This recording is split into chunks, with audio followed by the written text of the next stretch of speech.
Hello दोस्तों, स्वागत है आपके अपने YouTube चैनल स्टडी तड़का पर। मैं आज आप लोगों के लिए लेके आई हूँ कर्क रेखा और समुद्री राज्यों के बारे में मैप के द्वारा ट्रिकी मेथड, जिससे आपको याद करने में आसानी रहेगी और कुछ इम्पोर्टेंट फैक्ट्स के बारे में भी मैं बात करूँगी।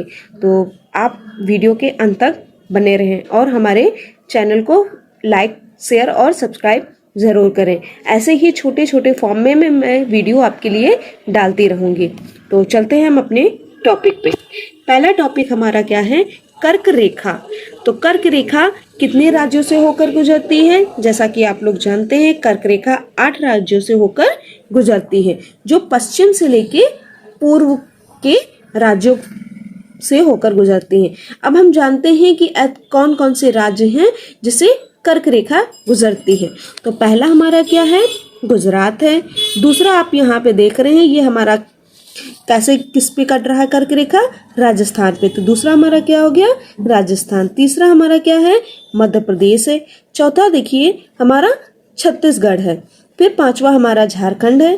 छठवां हमारा वेस्ट बंगाल है। सातवां हमारा त्रिपुरा है तथा आठवां हमारा क्या है? मिजोरम। तो इसका एक ट्रिक भी होता है, मित्र पर गमछा डाल। जैसे माँ से आपका क्या हो गया? मध्य प्रदेश। त्रा से आपका त्रिपुरा हो गया। गा से आपका क्या हो गया? गुजरात हो गया। माँ से आपका मिजोरम हो गया। छा से आपका छत्तीसगढ़ हो गया। फिर आपका हो गया पश्चिम बंगाल हो गया। पा से आपका पश्चिम बंगाल हो गया। रा से आपका राजस्थान हो गया और झा से झारखंड हो गया। तो ये ट्रिक से भी आप याद कर सकते हैं, पर मेरा मानना है कि आप अगर मैप के द्वारा याद करते हैं तो आपको याद करने में आसानी रहेगी।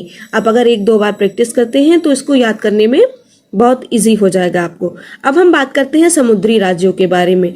तो जैसा कि आप ब्लू इसके से आप देख रहे हैं आउटलाइन, तो ये सब सारे हमारे कौन से हैं? समुद्री राज्य हैं, जो हमारे गुजरात से होकर वेस्ट बंगाल पे खत्म होते हैं। तो हमारे समुद्री राज्य भी 9 हैं। तो हम देखते हैं कौन कौन से हमारे समुद्री राज्य हैं। तो पहला हमारा क्या है? गुजरात है। दूसरा हमारा महाराष्ट्र है। तीसरा हमारा क्या है? गोवा। और चौथा हमारा क्या है? कर्नाटक। फिर पांचवा हमारा क्या है? केरल। छठवां हमारा तमिलनाडु। सातवां हमारा क्या है? आंध्र प्रदेश। आठवां हमारा उड़ीसा तथा 9वां और लास्ट हमारा क्या है? वेस्ट बंगाल। तो ये रहे हमारे कर्क रेखा और समुद्री राज्य। अब कुछ इंपॉर्टेंट फैक्ट के बारे में बात करते हैं, कर्क रेखा और समुद्री राज्यों के बारे में। तो जैसा कि आप लोग जानते हैं, सूरज कर्क और मकर 2 रेखाओं के बीच से होकर गुजरती है।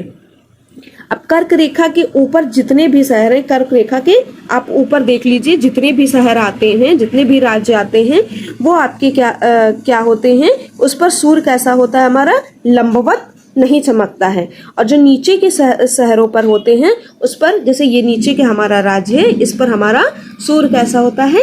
लंबवत चमकता है। नेक्स्ट फैक्ट के बारे में बात करते हैं। तो नेक्स्ट फैक्ट हमारा है कि जो कर्क रेखा के ज्यादा नीचे वाले राज्य होते हैं, वहां सूर्य कितनी बार चमकता है? 2 बार चमकेगा।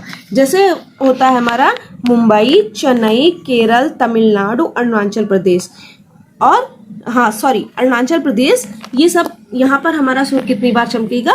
2 बार चमकेगा। अब जो रांची है, रांची हमारा राज्य है। रांची मतलब झारखंड। झारखंड की राजधानी रांची में हमारा सूर्य कितनी बार चमकेगा? सिर्फ 1 बार चमकता है। फिर आता है हमारा कर्क रेखा के ऊपर शहर में 1 बार भी लंबवत नहीं चमकता है। कर्क रेखा के जो ऊपर शहर होता है, राज्य होते हैं, वहाँ हमारा सूर्य कितनी बार? 1 बार भी लंबवत नहीं चमकता है। अब आता है कर्क रेखा पर कितने देश आते हैं? तो कर्क रेखा पर 17 देश आते हैं। कितने आते हैं देश? 17 देश आते हैं। अभी आपने मैप में बताया है समुद्री राज्यों के बारे में कि 9 राज्य होते हैं। आपने मैप पे देखा ही है। तो समुद्री राज्य 9 कौन कौन से हैं? फिर से मैं आपको बता देती हूँ। वो हैं आपके गुजरात, महाराष्ट्र, गोवा, कर्नाटक, केरल, तमिलनाडु, आंध्र प्रदेश, उड़ीसा तथा पश्चिम बंगाल। ये हमारे क्या हैं? समुद्री राज्य। अब हम बात करते हैं हमारा तिरंगा पहली बार कब लहराया गया। तो हमारा तिरंगा 1947 में कहाँ लहराया गया? गोवा में। अब समुद्री राज्यों की कुल सीमा कितनी है? 6100 किलोमीटर मीटर पर है। तो हमारी समुद्री राज्यों की सीमा 6100 किलोमीटर है। अब इतना मैंने आपको आज क्लियर किया, कर्क रेखा, समुद्री रेखा और उनसे जुड़े हुए सारे फैक्ट। आई होप आपको ये अच्छा लगा होगा। मिलते हैं नेक्स्ट वीडियो में, तब तक